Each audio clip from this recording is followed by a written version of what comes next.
Angle of elevation and angle of depression.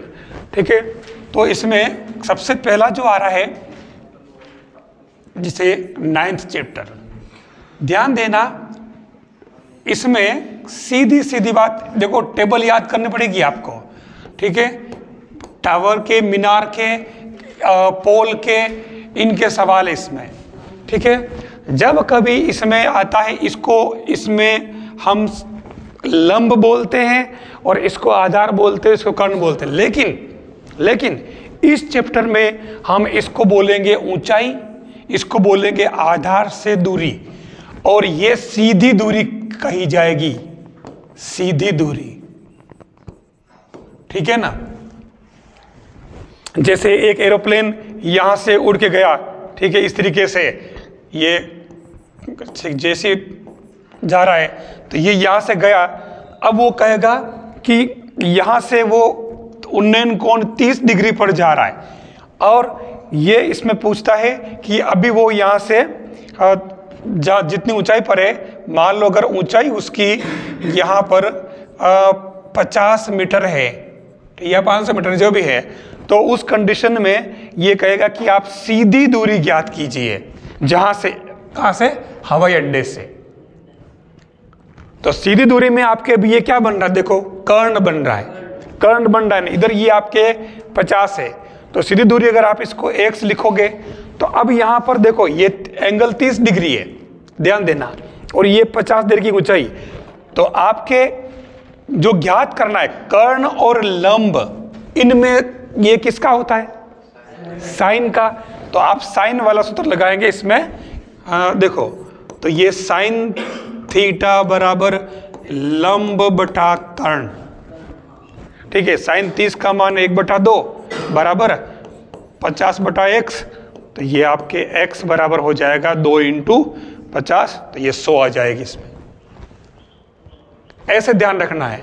कुल मिलाकर के आपके पास में सीधी दूरी है, सीधी दूरी तो मतलब बहुत रेयर केस में जब एयरप्लेन वाले मामले में आती है, क्योंकि वो इस तरीके से उड़ता, हो सीधा ऊपर तो जाता ही नहीं वो, इसलिए, है ना। तो ये ध्यान रखना, और या फिर वो इधर ये पूछ सकता है। ठीक है, फिर तो इसमें आपको ध्यान रखना ये, अब इसमें जैसे इसने मान लो के दिया, ये आपका समकोण त्रिभुज, और ये आपके, इसने कहा कि चलो एंगल ऑफ एलिवेशन थीटा ही है, और इसकी ऊंचाई मान लो अगर ये कह रहा है ज्ञात करनी है, और आधार से दूरी जो है वो 20 मीटर है। ठीक है, तो अब इसकी बारे इसने क्या पूछा है, ऊंचाई पूछी है। ठीक है, ध्यान देना कर्ण से कोई काम नहीं है। ठीक है, तो लंब और आधार से काम है। अब लंब और आधार किस में आता है, tan, तो आप tan वाला लगा दे फॉर्मूला डायरेक्ट, तो ये tan थीटा बराबर लंब बटा आधार। ठीक है, तो ये आपके tan थीटा, थीटा कितना आपके 30 है, तो ये h बटा 20, और tan 30 का मान कितना होता है 1/√3, और ये h बटा 20, तो ये आपके h बराबर आ जाएगा 20/√3। अच्छा, इस पाठ में 1-2 चीजें और भी है, ध्यान से देखना। एक तो आपको √2 का मान हमेशा 1.414 याद रखना है, और एक √3 का मान 1.732 याद रखना है। ठीक है, आप एग्जाम में अगर इसको यहां ला के छोड़ देंगे तो भी आपके करेक्ट है। रूट का मान 1.732 नहीं निकाल करके, क्योंकि ये इसमें आप उलझ जाओगे फालतू, तो आप रूट में उसको पढ़ा रहने देना। ठीक है ना, आपको नंबर मिल जाएंगे। ठीक है, फिर इसमें एक आता है ये वाला, सबसे इंपॉर्टेंट कॉन्सेप्ट है इसका, ध्यान देना।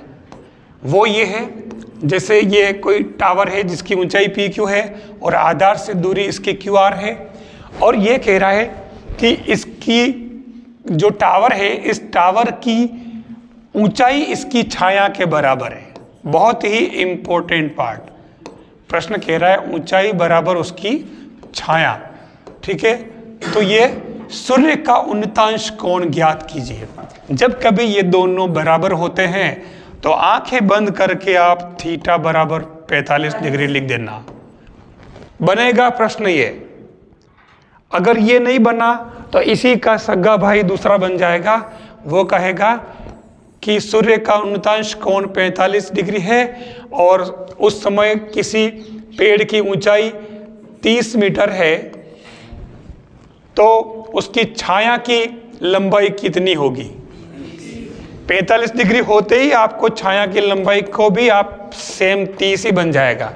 मतलब यहाँ 45 डिग्री हुआ, इसका मतलब इन दोनों को बराबर होना पड़ेगा। ये कॉन्सेप्ट आपके बनेगा ही बनेगा। जिस किसी को 1 नंबर चाहिए वो इसको ठीक से करके चले जाना, याद रख के चले जाना, ठीक है। इसमें ज़्यादातर बस यही बनते हैं। फिर आता है इसमें 10वां चैप्टर। 10वां चैप्टर शायद वृत्त और उसकी अवधारणाएं, स्पर्श रेखाएं, और इसी में आ रहा है ना। अब इस पाठ में देखो क्या है, चैप्टर नंबर 10, और चैप्टर नंबर 10 पूरा सर्कल का है। तो ये आपका सर्कल, ठीक है। अब इस सर्कल में ध्यान देना है सेंटर, और ये इसमें जो जरूरी कॉन्सेप्ट है वो है आपके इसमें स्पर्श रेखाएं, ठीक है। तो इस पर आता क्या है?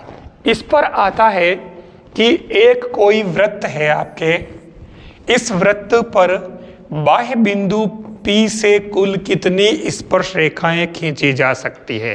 सीधा प्रश्न बनता है। बाह्य बिंदु P से, तो श्रीमान बाह्य बिंदु P से कुल 2 स्पर्श रेखाएं खींची जा सकती है। दूसरा प्रश्न बनता है कि इसकी स्पर्श रेखाओं PA और PB है, और अगर PA की लंबाई 3 सेंटीमीटर है तो PB कितनी लंबी होगी? कितनी होगी? 3 ही होगी। दोनों की लंबाई बराबर होती है, ये भी 3 हो जाएगी, ठीक है। फिर बात आती है इसमें एक बहुत अच्छा कॉन्सेप्ट। वो कॉन्सेप्ट क्या है?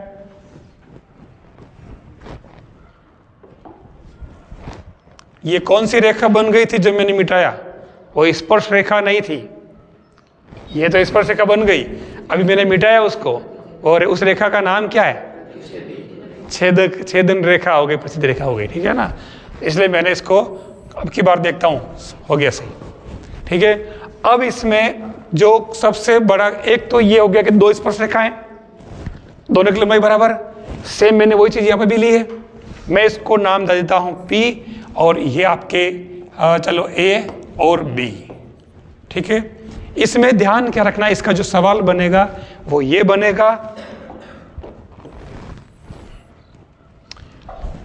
कि आपको यहां पर इसकी ये खींच लेनी है और इधर भी ये बना लेनी है। मतलब ये कह रहा है कि जो वृत्त है, इस वृत्त पर जो स्पर्श रेखा होती है वो स्पर्श रेखा हमेशा त्रिज्या पर लंब होती है,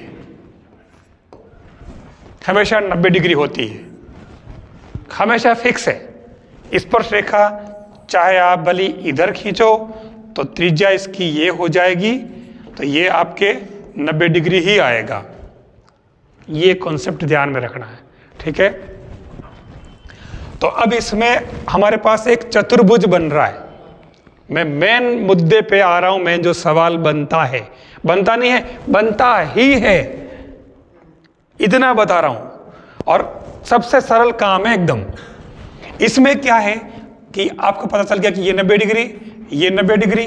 अब आपका जो चतुर्भुज बना है, चतुर्भुज के चारों कोणों का योग 360 डिग्री होता है। तो 2 कोण तो आपको पहले से ही पता है। ये कहे कि अगर ये वाला कोण 60 डिग्री है तो ये कोण कितना होगा आप ज्ञात करें। तो तीनों को जोड़ करके 360 में से घटा लेना, ये आ जाएगा। क्लियर? ठीक है। तरीका दिमाग में रखो कि करना क्या है, जोड़ बाकी तो आप वहां कर लोगे। अगर मैं इसी में थोड़ा चेंज कर लेता हूं, सपोज ये हो गया, सेम डायग्राम वैसे ही बन गया। अब की बार मैं कह रहा हूं कि ये वाला कोण अगर 120 डिग्री है तो ये कोण कितना होगा? ये 90 डिग्री, ये 90 डिग्री, ये आपके 120 है। तो अब की बार ये पूछ लिया, काम वही करना है, वो सेम वही, बस वही सवाल लिखा है मैंने। अब की बार इधर ये दे दिया, उधर बाकी था, यहाँ मैंने ये दे दिया और इधर वाला ज्ञात करना, ठीक है, वही सवाल रखा है। और अक्सर ये 60 और 120 वाला ही पूछा जाता है, संख्या तक नहीं बदली जाती है। ठीक है, क्लियर हो गया है कॉन्सेप्ट, ध्यान देना। फिर इसी में जो बात आती है वो ये आती है, जैसे ये है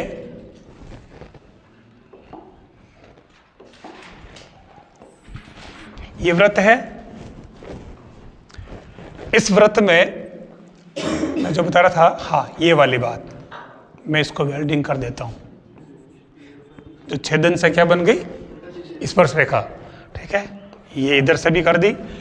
अब इसमें एक बात और वो लेता है कि ये तो था आपके समकोण, जो है ना ये समकोण है दोनों, ठीक है, बन रहा है चतुर्भुज।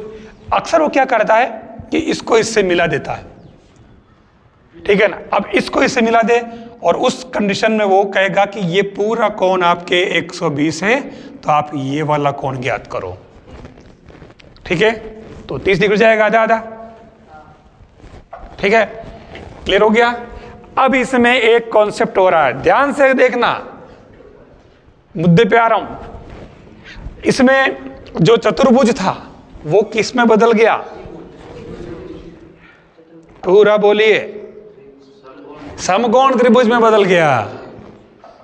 दिख रहा है समकोण त्रिभुज, ये 90 डिग्री है, तो ये एक तरह से ये कौन सी भुजा हुई, ये कौन सी भुजा हुई, कर्ण हुआ कि नहीं हुआ, ये कर्ण हो गया। इनको आपको जो अच्छा लगे वो मान लो लंब और आधार में इंटरचेंज कर सकते हैं, मैंने कहा।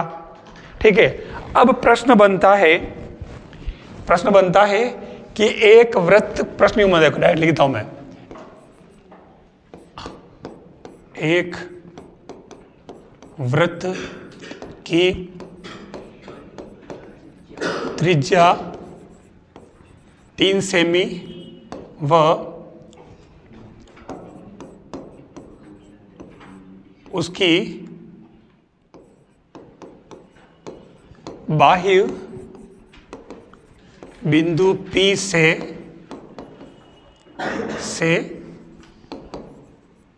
केंद्र की दूरी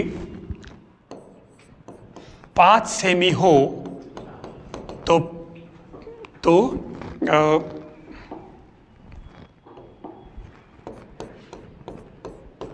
P से स्पर्श रेखा की लंबाई ज्ञात करो। वही तो सिस्टम है, ये वृत्त, ठीक है, ये आपके स्पर्श रेखा है, ठीक है, और इसने कहा कि ये O है, तो ये लंबाई दे रखी है आपके कितनी, 5, त्रिज्या 3 सेमी है, और स्पर्श रेखा की लंबाई पूछी है। हमने आखिर किया क्या है, हमने तो आधार ज्ञात किया उसका। तो देखो आगे ना समकोण त्रिभुज, वही पाइथागोरन ट्रिप्लेट 3, 4, 5 वाला। तो ये प्रश्न बनता है, तो जो काम हमने 8वें पार्ट में किया वो यहाँ वापस काम आ गया। क्लियर, तो ये एक ध्यान रखना, और यहाँ बनेगा वही, आप किताब में देखना, इस पार्ट में यही चीजें मिलेगी, 3, 4, 5, 6, 7, 6, 8, 10, 7, 24, 25, यही मिलेगा आपको। ठीक है, फिर इसमें चलो इसको नाइस ले लेता हूं। तो ये अपने इसमें स्पर्श रेखा वाले में लगभग यही कॉन्सेप्ट है, इससे बाहर नहीं है। फिर आता है 11वां चैप्टर। अब 11वें चैप्टर में मैं थोड़ा सा इसको विस्तार से ले रहा हूं। ठीक है, 11वें चैप्टर को मैं विस्तार से ले रहा हूं। 11वां चैप्टर पूरा व्रत का ही है। ठीक है, अब इसमें ध्यान क्या रखना है, जो जरूरी चीजें हैं। सबसे पहली बात आती है इसके अंदर, वृत्त की परिधि, और यह होता है 2πr। वृत्त का क्षेत्रफल होता है πr²। ठीक है, और इसमें ये आपका वृत्त है, ये आपके वृत्त की त्रिज्या है। ठीक है, कहीं भी मान लो 7, एक काम करो, सवाल बाद में कर लेंगे, है ना, सवाल नहीं रखे अभी, इसको हटा देता हूं मैं, ये इसमें चलो R ही मान लो। अब मैं इसमें एक बात, आपके जो सवाल है ना, सवाल इसमें क्षेत्रफल की अगर बात करें तो इसमें ये वाला पोर्शन होता है, ठीक है ना, अंदर का एरिया, जगह, ध्यान देना। और परिधि की बात करें तो परिधि आपके एक तरह से ये लंबाई है पूरी, जहां से मैंने स्टार्ट किया था वहां से लेकर के यहां तक की ये दूरी, एक तरह से परिधि पूरी एक तरह से दूरी है, ठीक है ना, ये ध्यान रखना। इसको यूं भी कह सकते हैं कि r त्रिज्या वाले एक पहिए, त्रिज्या, देखो ध्यान देना, बहुत बढ़िया है प्रश्न, r त्रिज्या वाले एक पहिए द्वारा एक चक्कर में कुल कितनी दूरी तय की जाएगी? कितनी की जाएगी? 2 पाई r, 2 पाई r परिधि। ये परिधि और मतलब ऑलवेज एक चक्कर में तय की गई दूरी है और कुछ भी नहीं। मैंने कहा कि यहां से यहां तक भाई एक पहिया निशान लगा लो, वो यहां से चल करके ठेठ यहां तक आया, ठीक है, तो वो एक चक्कर पूरा जैसे करेगा तो कोई न कोई दूरी तय करके करेगा, ऐसे घूम के आएगा। तो वो यहां से यहां तक आया तो पहले ये वाला पोर्शन यहां था, तो ठीक है, ये घूम करके वापस यहाँ आएगा, तब एक चक्कर पूरा हो जाएगा। तो वो कितनी हुई? वो 2 पाई r तो हुई। एक चक्कर में तय की गई दूरी कितनी हुई? 2 पाई r। सवाल है इसमें 11.1 में, ध्यान देना, ठीक है। तो ये एक तो इसमें ध्यान रखना होगा।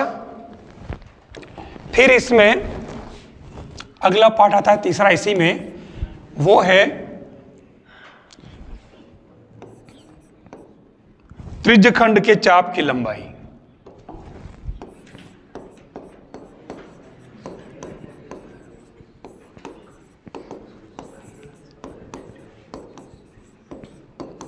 सूत्र सब उसके अंदर है आपके, चाप की लंबाई, ठीक है। मतलब ये आपके वृत्त है, ये केंद्र इसका, और ये इसका, इसकी त्रिज्या, और ये इसकी त्रिज्या, ये O, और ये A से लेकर के B तक चाप की लंबाई, ठीक है। ये इस तरीके से, तो चाप की लंबाई L जो होती है वो पाई r थीटा अपॉन 180 के 360, 180, ध्यान देना, ठीक है। एक कॉन्सेप्ट हो गया आपका ये चाप की लंबाई वाला, ये वाली चीज पूछी। इसमें आपके पास पाई है, r है, थीटा है। सवाल में पूछा जाएगा कि चाप की लंबाई ज्ञात कीजिए, मतलब आपको सवाल में क्या चीज ढूंढनी है? r और थीटा की। जब आप सवाल करो तो इसको ऐसे यूज करना, आप इसको 180 को अलग से लिख देना और पाई का मान आप लिख देना 22/7, ऐसे लिखना, इसको अलग कर देना। और अब आपके ये r का मान जो भी हो, थीटा का मान जो भी हो, सवाल में दे रखा होगा, आप उसमें से लेकर के ने इसमें रख देना और आंसर निकाल लेना, ठीक है। सूत्र उसमें दे रखा है। फिर इसी में आता है नेक्स्ट चौथा, वो त्रिज्यखंड का क्षेत्रफल। इसको हम लिखेंगे A से, और ये है आपके पाई r² थीटा अपॉन 360। अब मैं आपको बताऊं कि कन्फ्यूजन जो होता है कि यार अपॉन में 180 है कि 360 है, कन्फ्यूजन हो रहा था ना अभी थोड़ी देर पहले, आपके नहीं मेरे हो रहा था, आपको तो पता है, ठीक है। तो इसमें ध्यान रखना, जैसे चाप की लंबाई L है और इसका फॉर्मूला अपन ने पढ़ा था पाई r थीटा अपॉन 180, तो याद रखने का तरीका, मैंने पहले चाप की लंबाई बताया और उसके बाद त्रिज्यखंड का क्षेत्रफल। ध्यान से देखो, पाई दोनों में है, ठीक है। फर्क कहाँ पड़ रहा? थीटा अपनी जगह, या r एक बार ही है, इसमें r 2 बार है, इसमें ये 1 बार है, इसमें ये 2 बार है, डबल हो गया। अपने याद रखने का तरीका है ना। तो ये इसको ऐसे याद रखें। अब यहां पर भी r और थीटा आप ठीक से याद रख लेना। अब यहां एक चीज और है, प्रश्न इसमें आता है कि घड़ी की सुई द्वारा घड़ी की सुई वाले, घड़ी की सुई की लंबाई जो होती है 14 सेमी हो, 5 सेमी हो, 7 सेमी हो। वैसे तो आपके जो सवाल आएगा इसमें आर का मान वो 7 का गुणज ही देता है आपकी सुविधा के लिए, ताकि आपके ये पाई में जो रखोगे ना मान वो 7 से कट जाए। फर्क ये कि वो 7 दे सकता है, 14 दे सकता है, वो 1.4 दे सकता है, 2.8 दे सकता है, 2.1, 21 बन रहा है तो 7 के पारे से कट रहे हैं, संख्या है वो ऐसी ही देगा। ये आपको ध्यान रखना होगा, ठीक है। तो ये फॉर्मूला याद रखना। अब मैं कह रहा था कि घड़ी की सुई की बात करें हम, जैसे आप ध्यान से देखना, मैं इसको बराबर 4 भागों में बांट देता हूं। घड़ी की मिनट की सुई यहां से लेकर के यहां तक आती है, ठीक है। तो ध्यान से अगर देखो तो ये यहां से यहां तक आती है, तो अपन कितने मिनट मानते हैं? 15 मिनट। यानी कि ये 15 मिनट के अंदर बनाती है 90 डिग्री। तो ये 1 मिनट में बनाएगी 90/15 यानी कि 6 डिग्री। यानी 1 मिनट में वो 6 डिग्री का कोण बनाती है, ठीक है।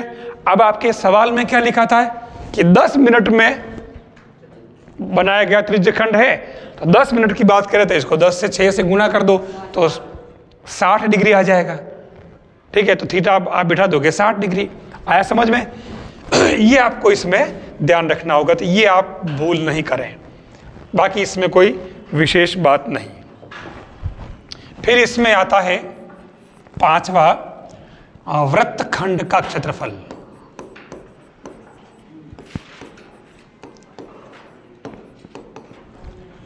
वृत्तखंड, ठीक है। इसको भले आप किसी और नाम से डाल दें, सेगमेंट से, तो ये एस ले लेते हैं आपके, तो ये एस आ जाएगा आपके।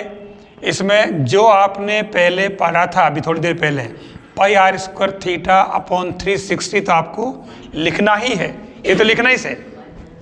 त्रिज्यखंड से आगे बढ़ रहे हैं हम, इसमें से थोड़ा सा पार्ट माइनस कर लेते हैं, ठीक है।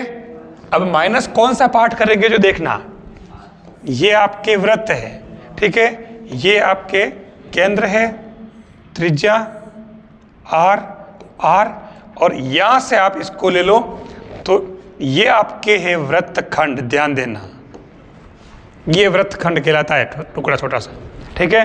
और हम इसी का एरिया निकाल रहे हैं, ये आपका एस है। तो आपने ध्यान से देखा कि जो वृत्त था, इस वृत्त में ये केंद्र, तो आपके ये वाला पूरा पोर्शन पहले क्या था? त्रिज्यखंड था। ये आपके त्रिज्यखंड था, ठीक है। अब हमने इसको इससे मिला दिया, इसको जीवा कहते हैं, कॉर्ड, और हमने इसके लिए क्या नाम दिया? वृत्तखंड। मतलब आपके ये वाला जो पोर्शन है वो काम नहीं आ रहा। अब ध्यान से देखो आप, ये वाला पोर्शन जो है ये हट जाएगा, ठीक है, ये नहीं रहेगा। तो अपन ने ये वाला जो निकाला, ये तो पहले यही था। अब इसमें से क्योंकि अपने को केवल ये वाला पोर्शन चाहिए, ये वाला, तो इसमें से माइनस कर लो आप। एग्जाम में याद रखने का तरीका है और कुछ नहीं, ये, ठीक है। एग्जाम में भूल नहीं हो, बाकी आप याद रख लोगे बस। बाकी वही थीटा का मान कहीं जाने वाला ही नहीं, थीटा वही जो है ही है, आर जो है ये वही है। आपको इन सब सवालों में आर और थीटा ढूंढ लेना है, ठीक है। तो ये आप इसमें कर लेना। अब इसमें एक छठा सूत्र और आता है, वो मैं भूल रहा हूं, किसी को याद आ रहा है क्या? जो एक रह गया, त्रिज्यखंड ए, चाप की लंबाई और त्रिज्या में संबंध।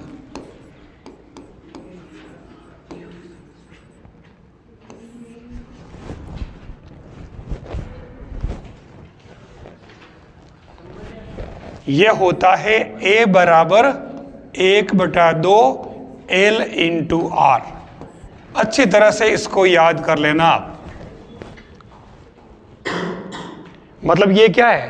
त्रिज्यखंड, चाप की लंबाई और त्रिज्या में संबंध वाला सूत्र है। जाते ही सवाल मिलेगा आपको, इस पर ध्यान देना कि एक